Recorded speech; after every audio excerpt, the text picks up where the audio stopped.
Bonjour à tous. Alors aujourd'hui, je vais vous parler des réseaux sociaux, Facebook, Insta, TikTok et d'autres, qui, on peut vraiment le dire, ont complètement envahi notre quotidien, en particulier pour les jeunes.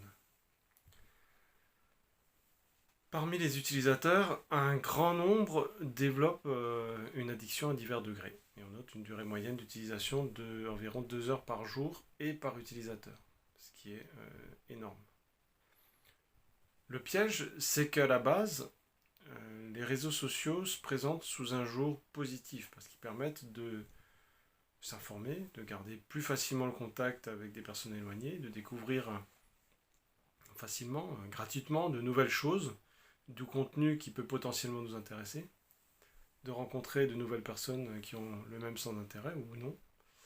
Et donc, si on en fait un usage occasionnel, ça peut donc rester quelque chose d'extrêmement positif. Ce qui est sournois, c'est que l'addiction comportementale se fait imperceptiblement dans le temps, parce qu'on a très souvent, voire tout le temps, le smartphone à proximité, dans sa poche, posé à côté de soi, ou à portée de main en tout cas, et qu'en plus, l'usage des réseaux sociaux est gratuit. Et donc, il n'y a plus rien qui nous empêche d'y revenir tout le temps. Le réseau social donne la sensation de pouvoir tisser des liens sociaux très facilement, avec la possibilité de les défaire aussi facilement qu'on les a créés. D'ailleurs, c'est une grande différence, peut-être la différence principale, avec une relation dans la vraie vie. En plus, l'algorithme des réseaux sociaux, les algorithmes des réseaux sociaux sont conçus pour nous proposer du contenu pouvant potentiellement nous intéresser. Et c'est de cette façon qu'on glisse tout doucement dans le piège qui est d'avoir peur de rater quelque chose. C'est ce fameux syndrome qu'on appelle le FOMO, Fear of Missing Out, qui nous amène à faire défiler l'écran sans réfléchir, ce qu'on appelle le scroll. Et voilà qu'on finit par devenir accro. Ce qui va entretenir ce syndrome, c'est en particulier les notifications, qui flattent notre ego parce qu'elles vont peut-être nous donner une sensation de popularité qu'on n'arrive pas à avoir dans la vraie vie, ou du moins qu'on n'arrive pas à approcher dans la vraie vie. Et c'est ainsi ce qui va stimuler le principe de la récompense comme les likes, c'est le nombre de vues. Parce qu'en réaction, notre corps va sécréter de la dopamine à chaque utilisation. La dopamine, c'est cette fameuse hormone qu'on appelle l'hormone du bonheur, qui dans ce cas conduit à la dépendance parce qu'elle est sécrétée très fréquemment, puisque justement le smartphone, comme on l'a dit, est tout le temps à portée de main, 24 heures sur 24 et 7 jours sur 7. On peut donc s'en servir très fréquemment sur de courtes durées. Et à un moment donné, ce qui sécrète la dopamine, c'est plus la popularité elle-même ou le likes, mais c'est juste le geste même de prendre le smartphone et de consulter notre réseau social préféré.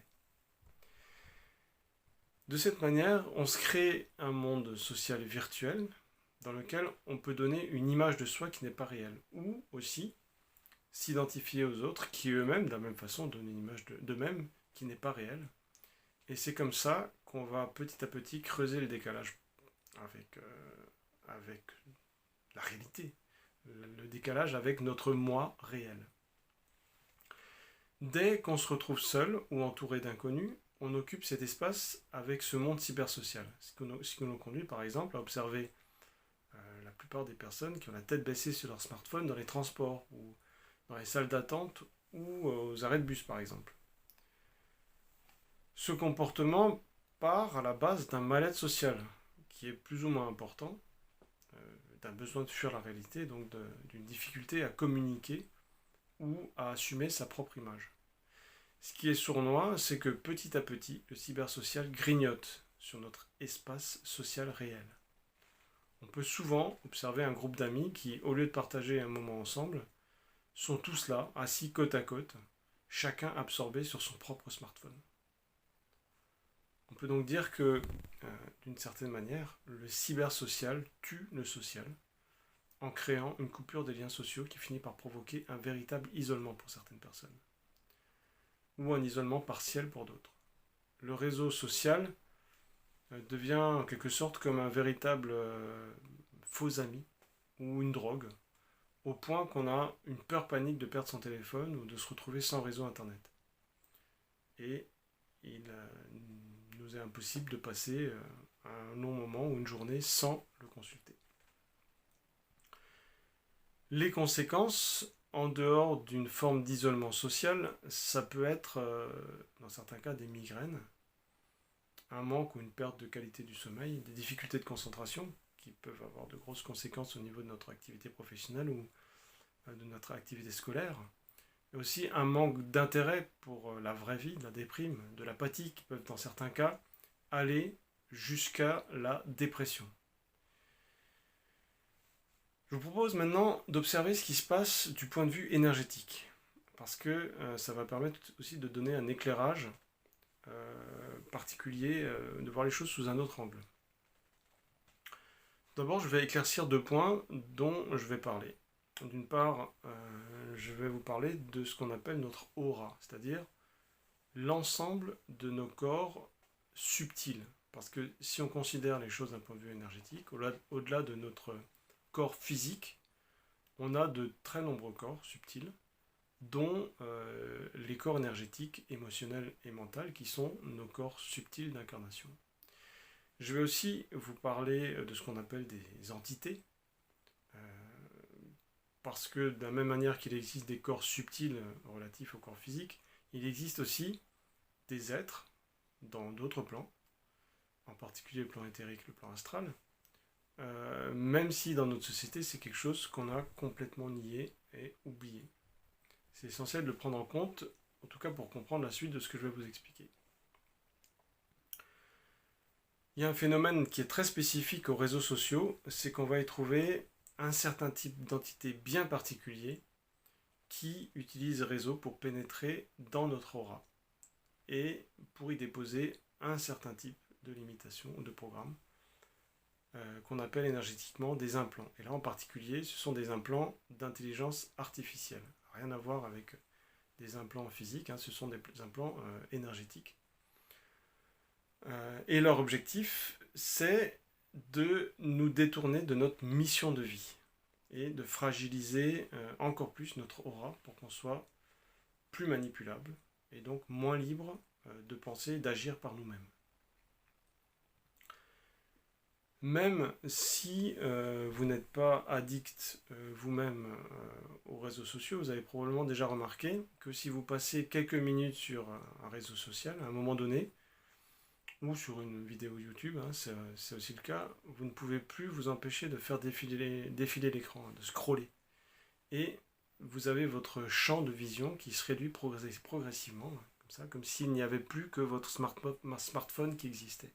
Au point que vous scrollez sans réfléchir. Ce phénomène combiné avec la sécrétion artificielle de la dopamine va progressivement ouvrir la porte à un autre type d'entité qui n'a rien à voir donc avec ces premières entités dont j'ai parlé tout à l'heure. Et ces entités sont un peu comme des vampires qui viennent s'abreuver de l'énergie très puissante qui naît de notre dépendance. C'est le même principe que pour n'importe quelle drogue en fait.